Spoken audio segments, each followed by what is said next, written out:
ஆசிரமத்துக்கே வர்றார். ரியாஸ் பதவிச்சின்னு பூராவை முஸ்லீம் அந்த இதில் ஆகா கான் பகுதியில் வந்தவர். அவருடைய கதை வேடிக்கையான கதை. அவர் அவள் அப்பா அந்த ஈகிள் ஃப்ளாஸ்கோட மேனுஃபேக்சரர்ஸ் பாம்பே. அவள் தான் இந்தியாவில் முதல்ல ஈகிள் ஃப்ளாஸ்க்லாம் மேனுஃபேக்சர். அவள் அப்பா ரொம்ப ஹார்டாக முன்னுக்கு ரொம்ப கஷ்டப்பட்டு முன்னுக்கு வந்தார். பையனை இந்த இண்டஸ்ட்ரியிலே போடணும்னு சொல்லிட்டு நீ போய் அமெரிக்காவில் போய் இன்ஜினியரிங் அந்த பர்டிகுலர் இதில் செக்ஷனில் பர்ஃபெக்ட் பண்ணிட்டு வா அப்படின்னு அனுப்புகிறார். அங்கே சிகாகோவுக்கு பக்கத்துலேயே அங்கேயே எத்திக்கான்னு ஒரு ஊர், அது பக்கத்தில் யூனிவர்சிட்டியிலே இவன் படிச்சுட்டு இருக்கான். இன்ஜினியரிங்க்கு 5 இயர்ஸ் கோர்ஸ். இவருக்கு சின்ன வயசுலேருந்தே இவன் முஸ்லீம்ஸ்லாம் பாவம் ஃபெனட்டிக்ஸ். ராமகிருஷ்ண பரமஹம்சத்தை ஈடுபாடு. ரூமில் ராமகிருஷ்ணரோட புஸ்தகத்தை வச்சுக்கிட்டு இதே படத்தை வச்சுக்கிட்டு ராமகிருஷ்ணரோட புஸ்தகம்லாம் படிக்கிறது. அங்கே போய் எத்திக்காவில் போய் இருக்கிற போது அவனுக்கு அங்கேயே அதே மாதிரி ஒரு சத்சங்க வாசனை ஒன்றுட்டு ட்ரை பண்ணுற போது அந்த ஊர் பக்கத்தில் தாமியானின்னு ஒரு பார்சிக்காரர் ஒரு சத்சங்கம் நடத்துகிறார் அப்படின்னு கேள்விப்பட்டு அங்கே போகிறார். அது சத்சங்கம் விழுந்துட்டு அங்கே போனால் அந்த தாமியானின்றவர் யாருன்னா அவர் பால் பிரண்டனை குருவாக வச்சுக்கிட்டு சத்சங்கம் நடத்திக்கிட்டார். அவருடைய வேலை இந்த டால்கேட்டுன்னு அங்கே உண்டு. அதில் சாதாரண ஒரு பணம் வசூல் பண்ணுற ஒரு சாதாரண வேலைலாம், பெரிய வேலையெல்லாம் இல்லை. பட் நல்ல பால் பிரண்டனை டைரக்டு குருவாக எடுத்துட்டு எல்லா விதமாக ஜென் புத்திசம் சுஃபி இதெல்லாம் அவர் குருவாட்ட நான் அவர் தாமியானி குரு இல்லை. இது என்ன மாதிரி இன்னும் இருக்கலாம், இந்த மாதிரி இருக்கிற மகான்களை பற்றி படிக்கிறது இல்லை. பட் கொஞ்சம் இன்டலெக்சுவல் அது கோர்ஸ் மாதிரி அது மாதிரிலாம்.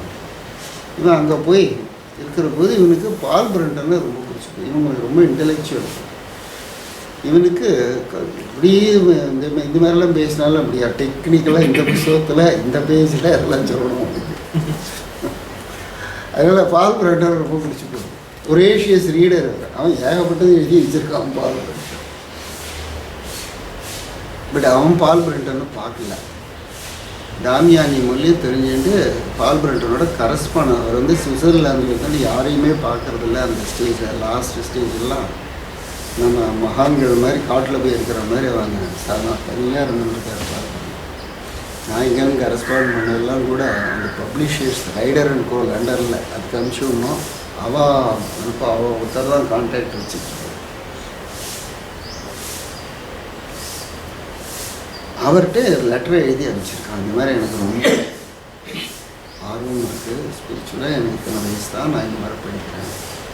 அவர் அங்கே பதில் பண்ணியிருக்கார். நீ இந்தியாவில் இருந்து வரவன் தானே, போய் காஞ்சிபுரத்துக்கு போய் பரமாச்சி சங்கராச்சாரியா இருக்கார், அவரை போய் பாருங்க.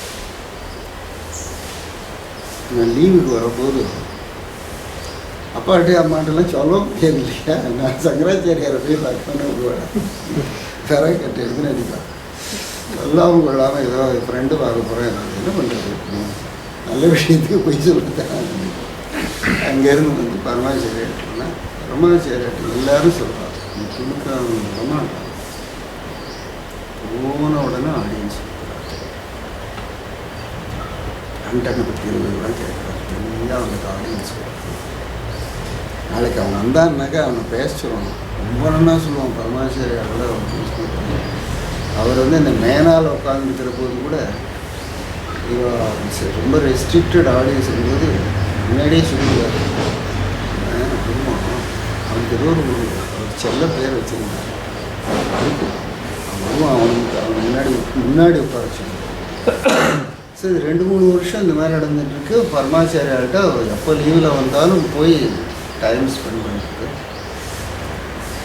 அப்போது பால் பிரண்டனை படித்து பகவான் மேலே ஈடுபாடு வருது. பகவானோட புஸ்தகத்தெல்லாம் படித்து இது பகவானோடது அவருக்கு ரொம்ப ஒத்து வருது. பரமாச்சாரியார்னா ஆர்த்தடாக்ஸி அதெல்லாம் கொஞ்சம் எல்லாருமே அவர் ஒரு மாதிரியாக தானே பார்ப்பாங்க நடக்கிறது. இது சௌரியமாக இருந்தது. அதனால் பகவான் 3 வருஷம் கழிச்சு அவருக்கு ஒரு கான்ட்ரடிக்ஷன்.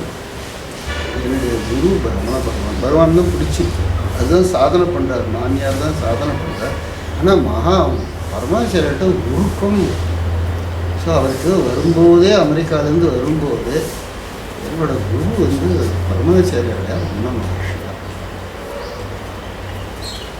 இப்போ பகவான் இப்போ சரீரத்தை விட்டாச்சு, இங்கே சரீரத்தோடு இருக்கார், அங்கே சரீரம் கிடையாது. இது மாதிரிலாம் புத்திசாலினாலும் இந்த புத்தி வந்து சண்டை போட்டுகிட்டே இருக்கு. அதோடு தான் போய் உட்காந்துக்கிறான். அதுக்கு முன்னாடியே வந்து மேனால இருக்கார், உள்ளுக்குள்ள இருக்கார். அவனை முன்னாடி வந்து உட்கார சொன்னால் அன்றைக்கும் சொல்கிறார். அவன் வந்து உட்காந்துட்டு இருக்கான். இது உள்ளுக்குள்ளே படைஞ்சிட்டே இருக்கு. என்னமா சாநித்தியம் எப்படி இருக்கு. ஆனால் மனசு பூரா ரமண மகர்ஷியோட டீச்சிங் அதுதானே ஃபாலோ பண்ணியிருக்கு. பகவான் நமக்கு குருவாக இவர்.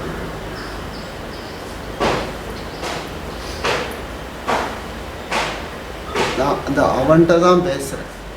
அவனை சொல்ல சொல்லுவார், அவனோட குரு யாருன்னு சொல்ல சொல்லு அப்படின்னா சொல்கிறான். ரியா சொல்கிறான், நானும் தவிச்சுட்டு இருக்கேன், நீ இவரா அவரா தெரியாமல் தவிச்சுட்டு இருக்கேன். கூப்பிட்டு பரவாயில்ல, அவனோட குரு யாருன்னு சொல்ல சொல்லு. அந்த சாநித்தியத்தினால பதிலும் சொல்லி ஆகணும். ரமண மகர்ஷி எங்கேருந்தோ ஒரு சத்தம். அவன் நானும் தவிச்சுட்டு இருக்கேன். நான் எங்கிறது இது கன்ஃபார்ம்டாக சொல்கிறது. வாய் உள்ளுக்குள்ளேருந்து ரமண மகர்ஷின்னு வருது. ஒரு தடவை இல்லையா? யார் அவனோட குரு யார் சொல்ல சொல்லி 3 தடவை சொல்ல வச்சாரோ. ரமண மகர்ஷி தான் என்னோட குரு. ரொம்ப அழகாக சொல்லுவான், கண்ணில் தண்ணியோடு தான் சொல்லுவான். கருணை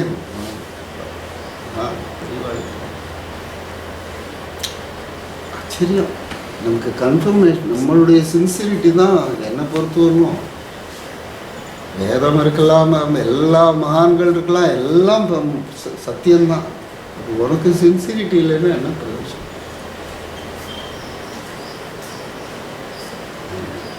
ஏதோ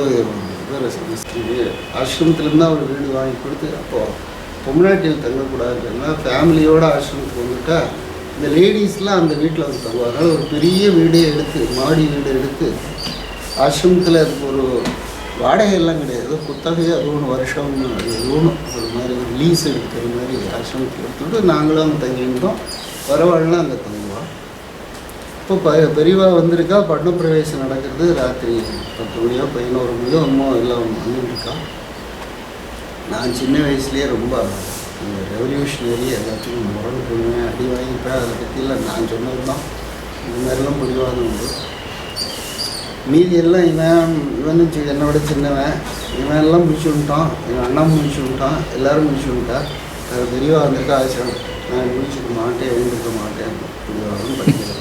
சரி சரி அவன் விட்டுட்டு வாங்க, நம்ம போலாம், வந்துட்டா பெரியவா வந்துட்டா. அவர் பல்லக்கு அவன் நிறுத்திட்டு எல்லோரும் வெங்குட்டுன்னு எங்கள் அப்பா அம்மா தான் ரொம்ப பிடிக்கும். எல்லார் மேலேயும் தெரியும். இருந்தாலும் வெங்குட்டுன்னு என்ன வெங்குட்டு எல்லாம் இந்த மாதிரி அவன் சம்சாரம் நாவோ பெரிய பையன் எல்லாரையுமே வந்து இன்ட்ரடியூஸ் பண்ணிட்டியா? பருவா இன்ட்ரடியூஸ்டு வார்த்தை இல்லை, நான் கரெக்டாக பெரியவா வார்த்தை நான் சொல்லலை, சப்ஜெக்ட் எசன்ஸ் மாத்திர சொல்கிறேன். அம்மா எல்லாருமே வந்து அறிமுகப்படுத்திட்டியா? எங்கள் அம்மா வந்து ரொம்ப சென்சிட்டிவ், ஸ்பிரிச்சுவலியாக இருந்தேன். 2வது பையன் சீனியர் இருக்கான் அப்படின்னு கேட்குறேன். நான் மாட்டேன்னு அடம் பண்ணிட்டேன். 2ஆந்திரம் வந்து சொன்னே அவன் தூக்கிட்டு அழைச்சிட்டு வரணும்னு பார்க்குறா, வரமாட்டேன்னு பண்ண அவன் தூக்கிடுவான். நீ வச்சுருந்தவொடனே சொல்லி என் மேலே வந்து போகுதுன்னு அந்த அம்மா அப்படின்னு பேசுவேன். இப்போ பெரியவாழ்கிட்ட வந்து அடம் பண்ணி ஆசீர்வாதம் வாங்கிட்டு வந்தா நீ எடுத்து அது சுட்டினாங்க. ஆக என்னால் வந்து 2 அடம் பண்ணி நீங்கள் ஆசீர்வாதம், அவரும் அடம் பண்ணி ஆசீர்வாதம் பண்ணிட்டு தான். அதைத்தான் சொல்கிறேன். நாங்கள்லாம் வந்து போய் ஆசீர்வாதம் நீ அடம் பண்ணி ஒரு ஸ்பெஷலாக ஆசீர்வாதத்தை வாங்கிட்டு வந்தோம்.